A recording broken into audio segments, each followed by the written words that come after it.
విద్యార్థి లోకానికి మీ ఏసుడి నమస్కారం. ఫ్రెండ్స్, ఒక్క క్షణం ఆగండి. నేను ఇప్పుడు మీకు ఒక సంచలన శుభవార్త తెలియజేస్తున్నాను. కొన్ని కోట్ల మందిని ఊరిస్తున్న ఈజీగా ఇంగ్లీష్ నేర్చుకునే మంత్రం వచ్చేసింది. ఆ మంత్రం పేరే ABCDE. ABCD అంటే anybody can dance in English. ఈ రోజు క్లాస్లో మనము ఆర్ అనే బీ ఫామ్ గురించి నేర్చుకుంటున్నాం. ఆర్ అంటే ఉన్నవి లేదా ఉన్నారు అని అర్థం. ఇదిగో ఇక్కడ టేబుల్ చూస్తున్నారు కదా, అంటే నేను చెప్పాను కదా, ఇంగ్లీష్లో ఏ టాపిక్ నేర్చుకున్నా సరే ఆ టాపిక్ని మనము 5 రకాల వాక్యాలుగా తయారు చేయగలిగే సామర్థ్యం ఉండాలి. చూడండి, ఫస్ట్ ఏ అంటే పాజిటివ్ ఆన్సర్స్. అంటే పాజిటివ్ ఆన్సర్స్ ఎలా చెప్పాలి? ఫార్ములా ఏముంది? ఇక్కడ సబ్జెక్ట్ ఉంది, నెక్స్ట్ హెల్పింగ్ వర్బ్ ఉంది, తర్వాత ఏంటి? హెల్పింగ్ వర్బ్ తర్వాత అడ్జెక్టివ్ అయినా వాడచ్చు, నౌన్ అయినా వాడచ్చు, అడ్వర్బ్ అయినా వాడచ్చు. అంటే మెయిన్ వర్బ్ అక్కర్లేదన్నమాట. బీ ఫార్మ్స్ వాడి వాక్యాలు రచించేటప్పుడు మెయిన్ వర్బ్స్ అంటే V1, V2, V3, V4 వాడాల్సిన అవసరం లేదు.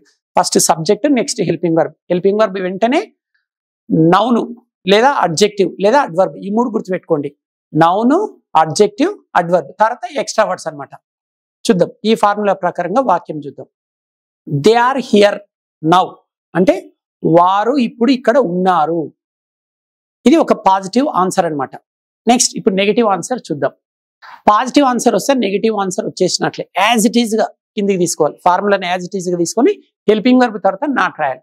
They are not here now అంటే వారు ఇప్పుడు ఇక్కడ లేరు. సో పాజిటివ్ ఆన్సర్ అయిపోయింది, నెగిటివ్ ఆన్సర్ అయిపోయింది. నెక్స్ట్ ఇప్పుడు మనం ఏం నేర్చుకోవాలంటే పాజిటివ్ క్వశ్చన్ నేర్చుకోవాలి. So positive answer, negative answers లో కామన్ పాయింట్ ఏంటి? స్టార్టింగ్ లో సబ్జెక్ట్ ఉంది. రెండింటికి పాజిటివ్ ఆన్సర్ అయినా నెగిటివ్ ఆన్సర్ అయినా స్టార్టింగ్ లో సబ్జెక్ట్ ఉండాలి, సెకండ్ ప్లేస్ లో హెల్పింగ్ వర్బ్ ఉండాలి. ఇప్పుడు చూడండి సి, చూడండి పాజిటివ్ క్వశ్చన్ ఎప్పుడైనా సరే హెల్పింగ్ వర్బ్ తోటి స్టార్ట్ కావాలి. కింద నెగిటివ్ క్వశ్చన్ కూడా చూడండి, పనిలో పని. C positive question, D negative question కదా. పాజిటివ్ క్వశ్చన్, నెగిటివ్ క్వశ్చన్స్ ఎలా స్టార్ట్ అయినాయి? స్టార్టింగ్ లో ఏమున్నాయి? హెల్పింగ్ వర్బ్ ఉంది. చూడండి సిలో స్టార్టింగ్ లో హెల్పింగ్ వర్బ్ ఉంది, డిలో కూడా హెల్పింగ్ వర్బ్ ఉంది. మరి ఏబిలో స్టార్టింగ్ లో ఏముంది? సబ్జెక్ట్ ఉంది. సి అండ్ డిలో ఏముంది? స్టార్టింగ్ లో హెల్పింగ్ వర్బ్ ఉంది. అంటే పాజిటివ్ ఆన్సర్స్, నెగిటివ్ ఆన్సర్స్ చెప్పేటప్పుడు స్టార్టింగ్ లో సబ్జెక్ట్ ఉండాలి, సెకండ్ ప్లేస్ లో హెల్పింగ్ వర్బ్ ఉండాలి. మరి సి చూడండి, డి చూడండి.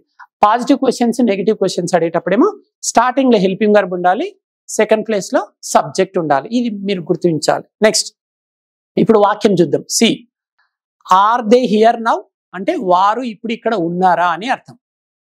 Next negative question as it is తీసుకోవాలి, హెల్పింగ్ వర్బ్ కు నాట్ యాడ్ చేయాలి. ఆర్ దే హియర్ నౌ వారు ఇప్పుడు ఇక్కడ లేరా అని అర్థం.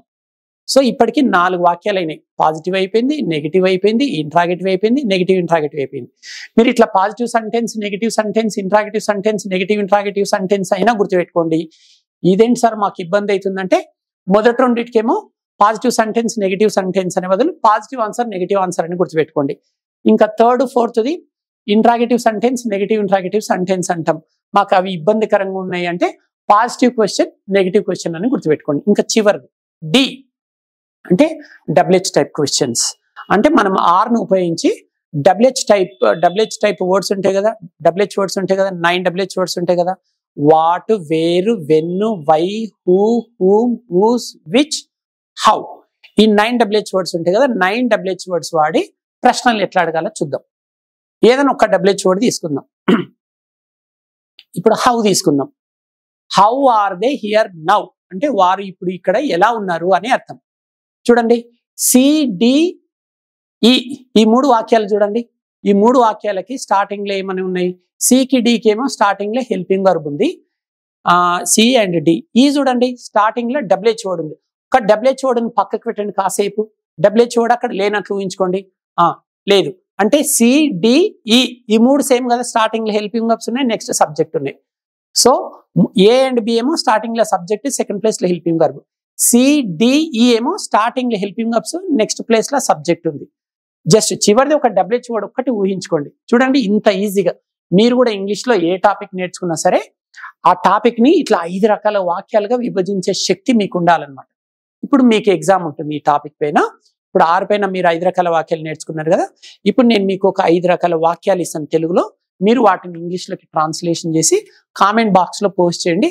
నెక్స్ట్ క్లాస్ లో కీ చెక్ చేసుకోండి.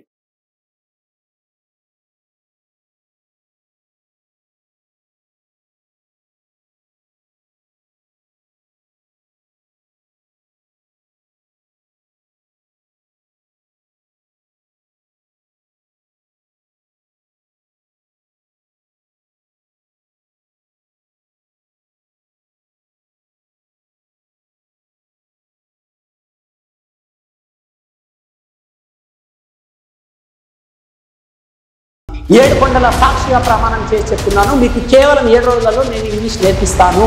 విద్యార్థి లోకానికి మేసడి నమస్కారం. ఫ్రెండ్స్, మీకు సంచలన శుభవార్త. ప్రపంచవ్యాప్తంగా కొన్ని కోట్ల మందిని ఊరిస్తున్న కేవలం 7 రోజులలో ఇంగ్లీష్ నేర్చుకునే టెక్నిక్ వచ్చేసింది. కలం కాగితం లేకుండా ప్రపంచమంతా ఆశ్చర్యపోయే అత్యద్భుతమైన టెక్నిక్స్తో కేవలం 7 రోజులలో మీకు ఇంగ్లీష్ నేర్పించే దమ్ము నాకుంది. మరి నేర్చుకునే ధైర్యం మీకుందా? సవాల్కు సాయి అనే వారికి స్వాగతం తెలియజేస్తున్నాను.